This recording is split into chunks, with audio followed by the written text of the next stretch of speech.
त्याग, जन्म, रोग और मृत्यु जीवन के सत्य हैं। राजकुमार सिद्धार्थ ने उन सत्यों का जब साक्षात्कार किया और उसके मर्म को समझा तो उसी दिन गृहस्थ जीवन का परित्याग कर वे संन्यास मार्ग को उन्मुख हो गए। वह दिन आषाढ़ पूर्णिमा का था। मध्यरात्रि बेला थी। भोगविलास के माहौल में उनके निकट ही एक सुंदरी बड़े ही भोंडे तरीके से सोई पड़ी थी। कुरूप सांसारिकता से वितृष्ण उन्होंने तुरंत ही अपने सारथी धन्य को बुलाया और अपने प्रिय घोड़े कंठक को तैयार रखने का आदेश दिया। फिर वे अपने शयनकक्ष में गए जहां यशोधरा नवजात राहुल के साथ सो रही थी। उसी दिन राहुल का जन्म हुआ था। अपनी पत्नी और पुत्र पर एक अंतिम दृष्टि डाल उन्हें सोते छोड़ कंठक पर सवार वे नगर की ओर निकल पड़े। रोकने के प्रयास में धन्य भी उनके घोड़े की पूंछ से लटक गया।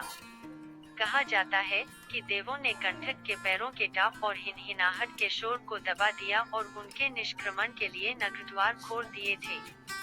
कपिलवस्तु नगरी के बाहर आकर वे एक क्षण को रुके और अपने जन्म और निवास स्थान पर एक भरपूर दृष्टि डाल आगे बढ़ गए। रात भर घुड़सवारी करने के बाद अनोगा नदी तक पहुँचे जो कपिलवस्तु से 30 भोजन दूर था।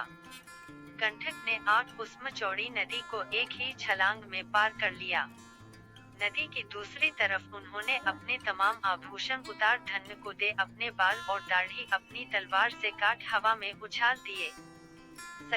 शक्र इंद्र ने उन्हें आसमान में ही लपक तावतिंस लोक के चुल्लमनी चैत्य में प्रतिस्थापित करा दिया। ब्रह्मा घटिकार ने तब स्वर्ग से उतर गौतम को कासाई चीवर तथा एक सन्यासी योग के साथ अन्य आवश्यक वस्तुएं प्रदान किए।